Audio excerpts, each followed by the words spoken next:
नमस्कार, आप देख रहे हैं न्यूज टॉप 9। आपके साथ मैं हूं करुणा शंकर शर्मा। और सबसे पहले बात यूपी के चुनावी दंगल की करते हैं। यूपी में बीजेपी के घोषणा पत्र में सबसे बड़ी बात क्या है? अखिलेश के 22 वचन कितने असरदार? ममता बनर्जी, प्रियंका गांधी और चंद्रशेखर रावण के निशाने पर कौन है? तो यूपी के पहले चरण की 58 सीटों पर प्रचार का शोर आज थम गया। इलेक्शन की निष्पक्ष, भरोसेमंद और सटीक खबरों के लिए आप देखिए टॉप 9 यूपी का युद्ध।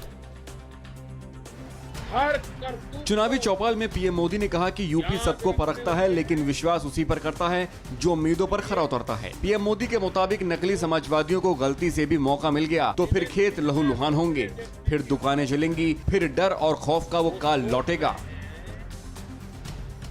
अखिलेश यादव ने आज जनता को 22 वचन दिए। उन्होंने लड़कियों के लिए केजी से पीजी तक की मुफ्त पढ़ाई का वादा किया तो सभी फसलों की एमएसपी और गन्ना किसानों को 15 दिनों में भुगतान का वचन दिया।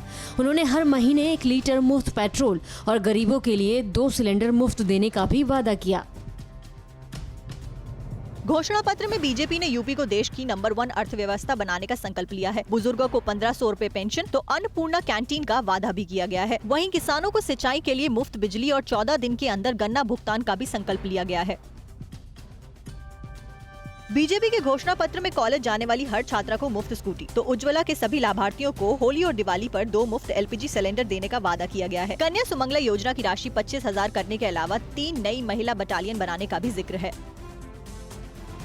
बीजेपी के संकल्प पत्र पर अखिलेश यादव ने कहा कि झांसा देने वालों के संकल्प पत्र पर जनता विश्वास नहीं करेगी। बीजेपी भरोसा खो चुकी है। उन्होंने लखीमपुर कांड, हाथरस रेप केस, इलाहाबाद कांड के साथ गोरखपुर मर्डर मामले की भी याद दिलाई।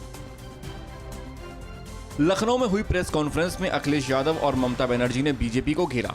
ममता बनर्जी ने कहा है कि बीजेपी के झूठे वादों पर भरोसा मत कीजिए। उन्होंने समाजवादी पार्टी को जिताने की अपील की और 3 मार्च को वाराणसी भी जाने का वादा किया। ममता बनर्जी ने सीएम योगी को भी निशाने पर लिया। उन्होंने कहा कि यूपी में योगी रिपीट हुए तो आप लोगों को पूरा खा जाएंगे। योगी जी को राजनीति, अर्थनीति की कुछ समझ नहीं है। ममता बनर्जी के मुताबिक सेकेंड वेव के वक्त बंगाल में गंगा नदी के अंदर यूपी के लोगों की लाशें मिल रही थीं।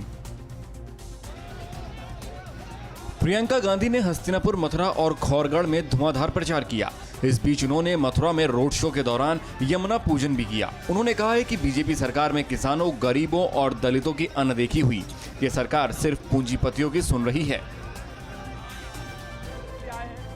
गोरखपुर सदर से सीएम योगी के खिलाफ नामांकन करने के बाद आज चंद्रशेखर आजाद ने विरोधियों को निशाने पर लिया। उन्होंने कहा कि अखिलेश यादव की कथनी और करनी में फर्क है तो योगी आदित्यनाथ यूपी के एक्सीडेंटल मुख्यमंत्री हैं। अड़ी सोमवार से शुक्रवार शाम 6 बजे सिर्फ TV9 भारतवर्ष पर।